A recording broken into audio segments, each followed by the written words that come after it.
चलिए दोस्तों, एक बहुत ही बेहतरीन क्वेश्चन है जिस पर हम लोग नज़र डालते हैं और इसको सॉल्व करते हैं।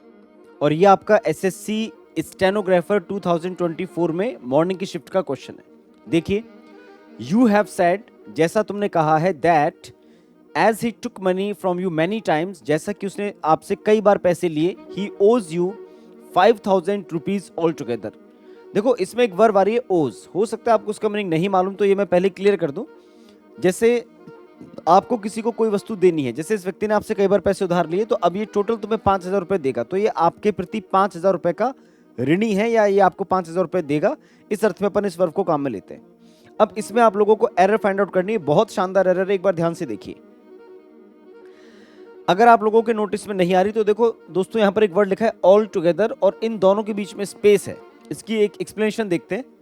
यदि ऑल टुगेदर आपने इस तरीके से लिखा हुआ है जिसमें ऑल और टुगेदर दो अलग अलग शब्द हैं और बीच में स्पेस है, तो दोस्तों इसका मीनिंग कुछ ऐसा होता है, ऑल इन वन प्लेस या ऑल इन अ ग्रुप। जैसे मान लो 4-5 दोस्त हैं, उन्होंने काफी टाइम बाद एक साथ मिलने का प्लान किया, तो ऑल का मतलब सभी लोगों का, टुगेदर यानी एक साथ होना। तो किसी जगह पर एक साथ होना या ग्रुप में एक साथ होना, इस टाइप का मीनिंग होता है।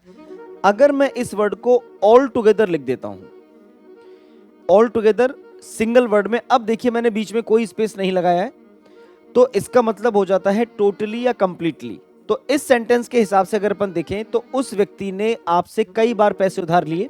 ही took money from you many times. अब जैसे मान लो कभी वो 500 रुपए ले गया, कभी 1000 रुपए ले गया, लेकिन अब टोटली मिलाकर वो आपको कितने रुपए देगा? 5000 रुपीज देगा। तो यहां पर दोस्तों हमें इस वाले ऑल टुगेदर की जरूरत नहीं है, यहां पर हमें इस वाले ऑल टुगेदर की जरूरत है, जिसका मतलब आपका टोटली या कंप्लीटली होता है। तो ये आपकी एरर है। अब ये वर्ड किस पार्ट में आ रहा है दोस्तों? तो ये आपका वर्ड बी पार्ट में आ रहा है, तो आपकी बी पार्ट की एरर है। क्लियर है?